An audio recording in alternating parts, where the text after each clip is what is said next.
Well, good morning everybody. My name is Fabian Matthews and I'm just here with the second BitShift Dev Diary for Trains and Things. Today I just want to show you what we have been working on recently. So you'll see a new splash screen here, pretty snazzy. And here we have the menu. They may have seen a few screenshots, just cleaned up the build version number, zoomed the camera out a bit to give it a not feel so claustrophobic. And we have a new map which we have been working on, so I just want to load that up for you. Alright, so this is our new map, Texas. You'll see it's pretty smooth. We've exported this terrain from some proper GIS software, which gives us elevation data, taken it through Blender, and we've smoothed it out so that it's suitable for playing as a game. Obviously we've widened these rivers to emphasize adding character to the map, adding some routing, and we've added in some little bridges here just so that if you're going from here to here you don't always have to go around here. There's actually a bit of variety in the options, especially when you're playing multiplayer. You don't want these points become choked up. Allow some other players to sort of work around each other. This isn't very balanced yet. I've just been working on this for the last week. So there's a few placeholder assets like these places. These aren't final yet. Just a bit of an overview of the map. So there's a sort of a starting location around here with this sort of combination of wheat, flour, bread, cakes, and then as we expand, hopefully we can use this farm to supply these clothes. I've also got another starting region here. The wheat, flour, bread. So one player likely to start here, one player likely to start in this region, and we have an abattoir here with a cattle farm. So yeah, another player sort of starting in this area. And as you expand out, then the players will start to interact more and start to vie for the precious resources. So that's over here. We'll have Shepherd's Air Force Base is pretty good. You'll see in the market munitions are quite valuable on this map, and so are vehicles. And that all stems from this iron over to here, which is about making steel, which then goes out to this factory with the combination with oil, and also munitions, which over here. So as you'll see, these ones are spread right out over the map, so we really want to make you pay for getting the good stuff, and we want these to open up late game. Also we've got, as the cities and resources level up, starting to unlock things to help you expand out from the spawn locations. So I want to show you today also how we briefly go through and make a map for Trains and Things, what the procedure is. So here I've got the GIS software I've just been mentioning, QGIS. So I've just got a Google map of the world just to show us the locations.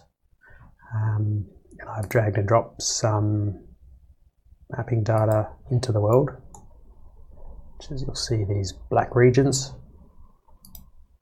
So as we've done Texas, I'll just zoom in over here. Just give that a second to load. So pretty much just cut out a rectangle around here and exported this. This is elevation data, which we then feed into Blender. So here we've brought it into Blender, and I've gone through and, as I said before, widened the rivers, smoothed it out, so that it's not so rough that we can just exaggerate some features to make it have some character and have some gameplay flow. And then once we model and shape it in Blender, and that allows us to then generate a height map and normal map from this data.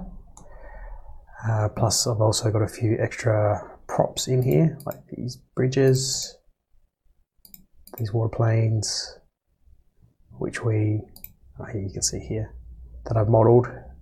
We also export these as a mesh, and then this all goes into Go.Editor.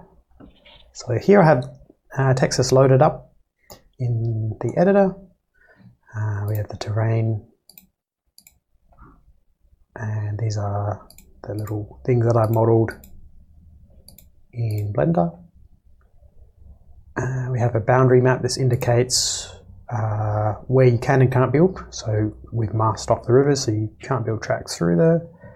Also, believe I've masked off a little bit around here to sort of force you to go around and around this mountain as well, as it's quite steep. So I want players to have some obstacles there. Water, and these are some of the other things we have in the map. So just globals that are game wide, and then we have the resource locations around the map. And after each resource, we specify what's supplied, what's demanded, and we have like a little recipe at each level, which deals with conversion rates, and if you bring this resource in, it's converted to this resource. So that's pretty much it. And then at the end, we've just got like these areas of foliage, which you just specify a zone. You see, as I move this, it's regenerated the trees to fit in the zone. And that's pretty much it. All the terrain painting and blending is done in Blender, and that generates, I'll just navigate, trains and things. Where are we? Source, map, Texas. So here you can see the boundary map. I just zoom in. You'll see the rivers here, match here. So where it's white you can build, where it's black you can't. We have a color map just to provide some tinting over the terrain. So you'll see this black here, for example. There's a black patch there. We have some generic textures we tile over the terrain, which is dealt with in this texture. So green here you'll see is grass, red is like a dirt, black is like a rock, blue is like a sand, which is set up by the mapper, or the person who's making the map. And obviously we have a height map and a normal map. So these are, if we export them through Blender, they are 16-bit PNGs. That gives us the real detail and the smoothness we need here. Without 16 bits, we are using 8-bit, and then you end up with quite jagged terrain. So I'm just going to show you some video footage that I've recorded earlier in the week, just to show the difference. So here we have the recording of the 8-bit terrain. You'll see pretty much straight away that it's quite jagged. As you follow my cursor, I'm just showing the terrain is very jagged. And this is terrain on maximum quality, so that's about 1 quad per pixel, which really seems to amplify the problem even more. And as I just fly back over to that track I just built, you'll see that it's a bit Minecrafty for my liking. Yep. So as you can imagine, a train going along that track is going to be one heck of a trip. I don't think you'd want to be on that train. Now we have 16-bit.